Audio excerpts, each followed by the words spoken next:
कि सफलता आपका जन्मसिद्ध अधिकार है। संसार में उन्नति करने और सफलता पाने की असंख्यों दिशाएं हैं। असंख्यों लोग उनमें बढ़ते और सफल होने का प्रयत्न करते रहते हैं, किंतु कुछ लोग देखते ही देखते मालामाल होकर सफल हो जाते हैं और कुछ चींटी की चाल से रेंगते और तिल तिल बढ़ते हुए जीवन भर उतनी दूर तक नहीं जा पाते जितनी दूर अन्य बहुत से लोग 2-4 साल में पहुंच जाते हैं।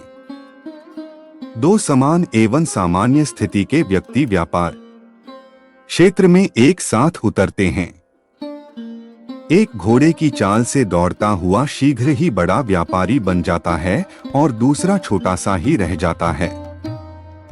यदि इसे भाग्य चक्र की गति कह दिया जाए तो कर्म, परिश्रम एवं उद्योग की मान्यता उठ जाती है, जिसे किसी अंधविश्वासी, आलसी, अभाग्यवादी के सिवाय कोई विवेकशील व्यक्ति स्वीकार करने को तैयार न होगा। दोनों दुकानदार परिश्रमी तथा पुरुषार्थी रहे हैं। कभी कोई क्षण आलस्य अथवा प्रमाद में नहीं खोया। प्रत्येक क्षण अपनी उन्नति एवं विकास में लगाते रहे। तब भी एक छोटा सा दुकानदार बना रहा और दूसरा आंधी तूफान की तरह बढ़कर एक बड़ा व्यवसायी, एक धनवान, पूंजीपति और लंबे चौड़े कारोबार वाला बन गया।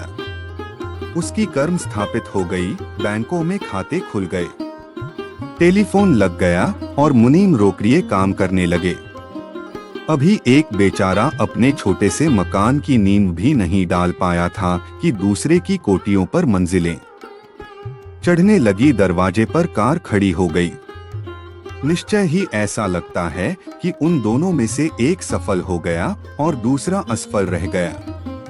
स्वाभाविक है कि इस उन्नति एवं सफलता को देख सुनकर इच्छा हो कि उसकी उस गतिमान सफलता का रहस्य पता चल जाता, जिसे अपनाकर उन्नति की दिशा में अग्रसर होने का प्रयत्न किया जाए। धन, संपत्ति और वैभव विभव के साथ जीवन को सफलता के ऊंचे शिखर पर कल्लोले करते देखा जाए, किंतु विश्वास है कि इस घोड़े की चाल से आने वाली सफलता का रहस्य जानकर कोई भी स्वाभिमानी मनुष्य उसे दूर से ही हाथ जोड़कर उसके विपरीत असफलता को सहर्ष स्वीकार कर लेगा। आंधी तूफान की तरह आने वाली सफलता का रहस्य जानने के लिए एक सरकारी ठेकेदार का उदाहरण ले लीजिए।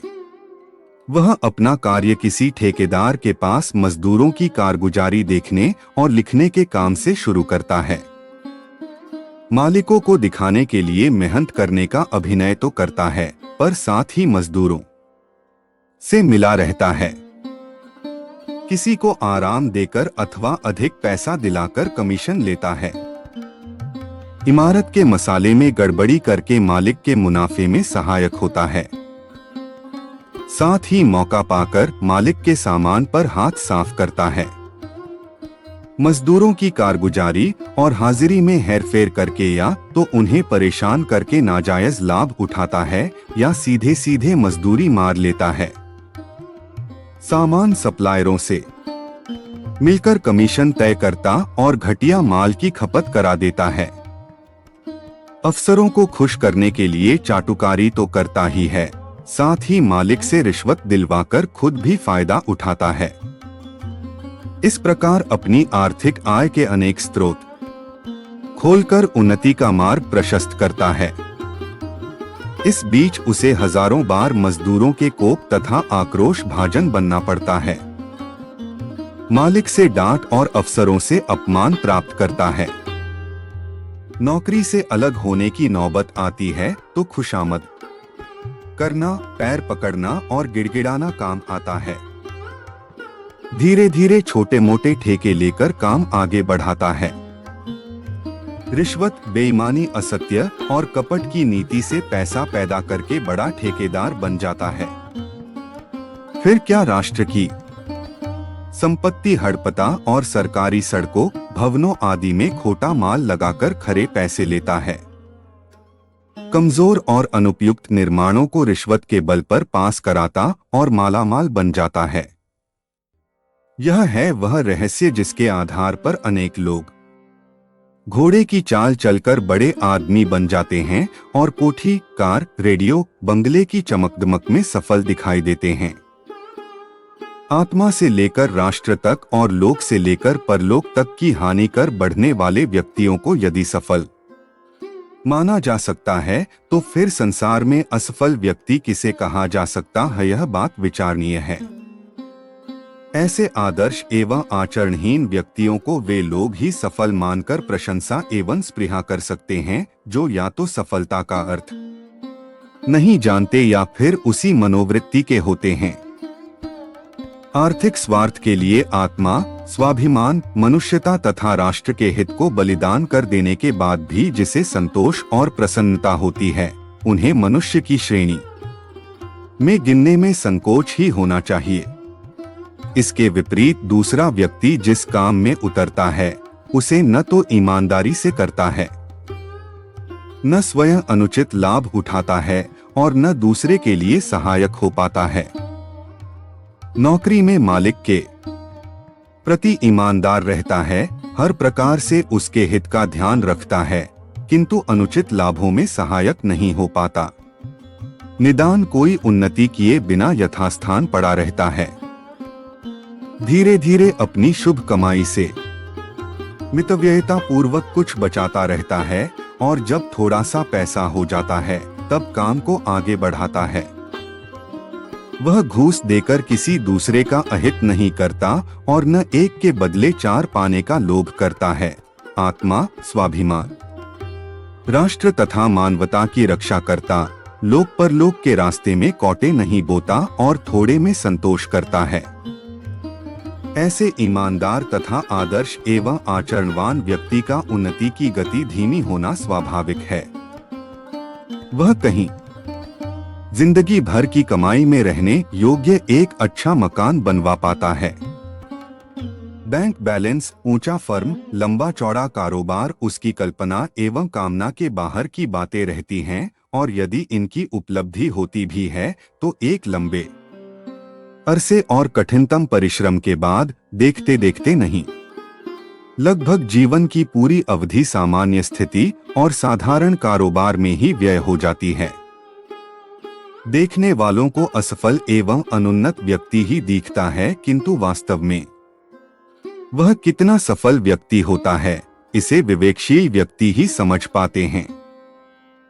आर्थिक प्रचुरता, व्यापारिक उन्नति एवं सामाजिक स्थिति को उसी दशा में सफलता की सूचक कहा जा सकता है, जबकि यह उपलब्धियां निष्कलंक तथा स्थिर सुख संतोष की देने वाली हो, जिन्हें देखकर अपने पवित्र पुरुषार्थ, निर्विकार आचरण, सत्य व्यवहार और आंतरिक ईमानदारी का आत्मगौरव अनुभव हो।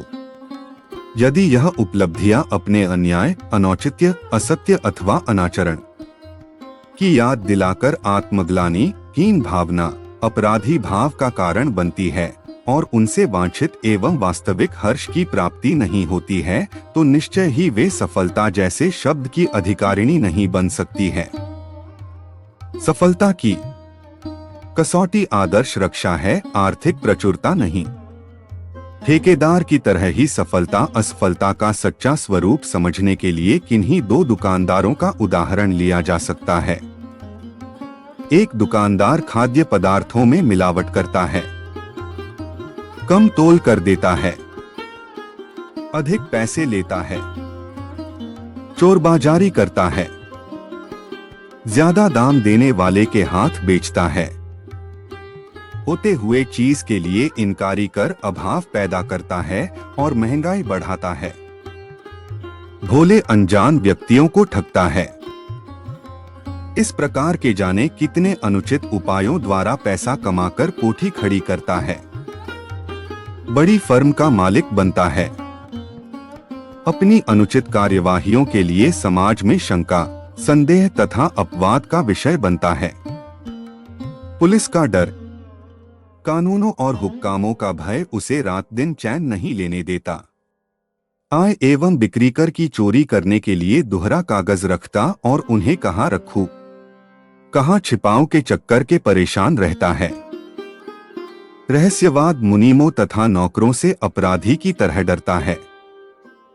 कभी कभी जेल हवालात की हवामी खानी पड़ती है। सरेआम शोषित व्यक्तियों द्वारा अपमानित होने की हर समय संभावना बनी रहती है और इस प्रकार जिंदगी एक बवाल बन जाती है।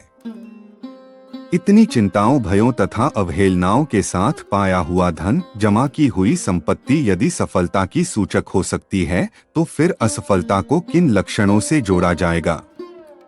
इसके विपरीत एक दुकानदार स्पष्ट एवं औचित्यवान रहता है।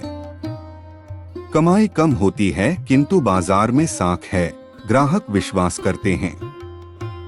आत्मसंतोष के साथ सिर ऊंचा करके चलता है, कोई उंगली नहीं उठा पाता, बाहर भीतर से साफ सुथरा है, उचित बीज ही देता है। न तो समाज में निंदा का भय और न हाकिम हुक्कामों का डर। स्त्री, पुरुष, बच्चे, बूढ़े सब प्रशंसा करते और सद्भावना रखते हैं। पहले उसी की दुकान पर जाते, तब कहीं मजबूरी से दूसरे के यहीं। बाजार के बड़े किंतु बेईमान व्यापारियों के बीच हीरे की तरह दमकता रहता है, लोकरंजन और लोकप्रियता के बीच व्यापार करता है। थोड़ा किंतु शुद्ध सामान रखता, न कभी किसी को कम देता और न बुरा सुनाता है। ऐसे स्वच्छ तथा निर्लिप्त दुकानदार को यदि सफल नहीं कहा जा सकता, तो फिर आर्थिक क्षेत्र में सफल कहा जाने योग्य कोई भी नहीं माना जा सकता। सफलता का वास्तविक मापदंड अधिकता नहीं, औचित्य ही है। अधिकता को औचित्य की तुलना में सफलता कहने वाले अपनी अविवेकशीलता को ही व्यक्त करते हैं। दो विद्यार्थी परीक्षा देते हैं, उनमें से एक पास हो जाता है और दूसरा फेल। फेल होने वाला विद्यार्थी साल भर पढ़ता रहा, यथासाध्य अध्ययन में कमी नहीं की, किंतु किन्हीं विशेष कारणों अथवा संयोगवश फेल हो जाता है। दूसरा पास होने वाला विद्यार्थी साल भर खेलता कूदता और मटरगश्ती करता रहा, किताब को हाथ नहीं लगाता, किंतु परीक्षा में नकल द्वारा अथवा अन्य अनुचित उपायों से पास हो जाता है। तो क्या यह सफल और वह असफल माना जाएगा? नहीं, ऐसा माना जाना गलत होगा। नकल द्वारा अथवा अनुचित उपायों के आधार पर पास हो जाने पर वह असफल ही माना जाएगा और पढ़ने तथा परिश्रम करने के बाद भी संयोगवश फेल हो जाने वाला उसकी तुलना में सफल ही माना जाएगा। सफलता की कसौटी परिणाम नहीं, बल्कि वह मार्ग, वह उपाय, वह साधन और वह आधार है उन्नति एवं विकास के लिए जिन्हें अपनाया और काम में लाया गया है। इस विवेचना के प्रकाश में सफलता के आकांक्षी की अपनी समझ है कि वह सरल एवं क्षिप्ति की स्वीकृति देता है अथवा पुरुषार्थ पूर्ण धीरे धीरे आने वाली सफलता को